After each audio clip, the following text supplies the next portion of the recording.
Hey, part of my mission and purpose in life is to help empower people to go after what they want in life. But not only to go after what you want in life, to take ownership and responsibility for what your life is and what you want it to become.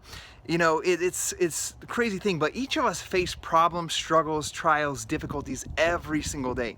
It's like the biggest battle that you're ever gonna face, right? So if you want to achieve something great in your life, become the best parent, become the best employee, become the best entrepreneur in your field, you have to learn how to master your emotions.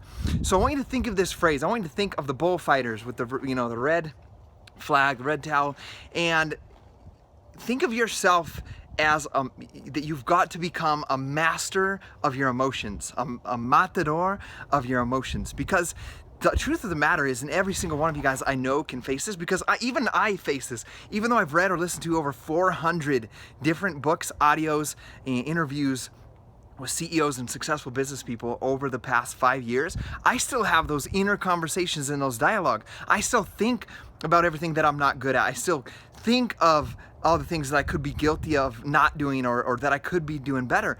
And if you think about your life, it is easy to think about the negative. It's easy to have negative things. You don't have to think about being angry at someone.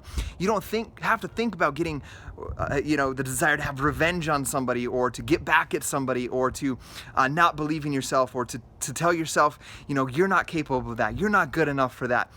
Who do you think you are that you think you deserve something like that? Who do you think you are to think that you could be a leader of some sort and lead other people to their goals when you can't even lead yourself, right? Those are the thoughts that we have in our mind, and you don't have to think about that. They come easy, right?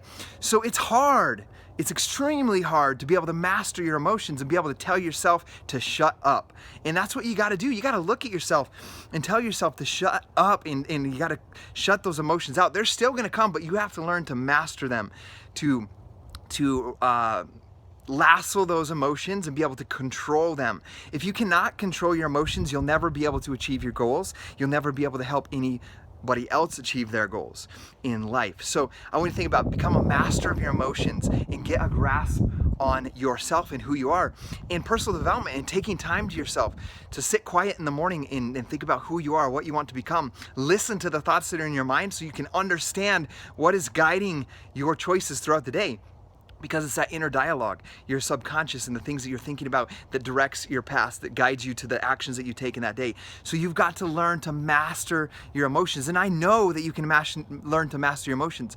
I remember before, I was reading back to my diary, my journal entries from when I was a missionary living in Venezuela.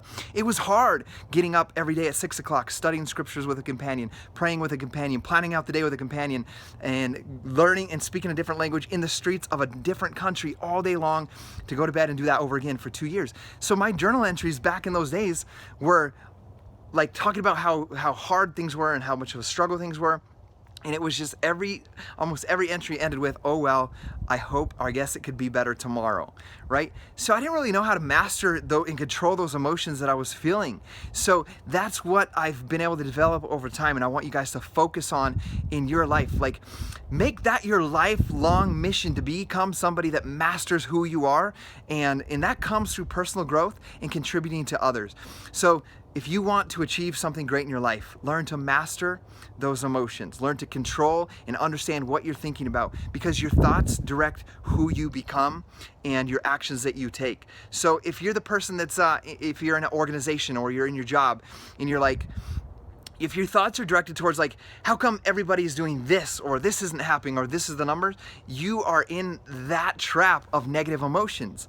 Why not switch it and learn to switch and think about and focus on the positive emotions, the positive things, and direct your emotions and path and thoughts in that direction. If you can do that, you're going to be able to start moving in the directions that you guys want in your life. You're going to be able to lead your own self. You're going to become more happy and fulfilled in your own, in who you are and in your life. And when that happens, you can inspire and help other people. You've got to be patient in the process. It's going to take you time. For me, I'm 34 years old. It took 34 years of developing some of these negative emotions. It's not going to change overnight. And it's not going to change overnight for you in the next 30 days. But you can create the habit in the next week, 3 weeks, month, of making that conscious decision And if you do that and stay consistent at that, you're gonna be able to master those emotions. It may take you time, it may take years, but you might as well do it now. You've got one life to live that you have here to discover your purpose, to discover who you are, and discover how you can make a positive impact and imprint in this world. So I'm challenging you to go out and do that. I love you guys. Have an incredible weekend.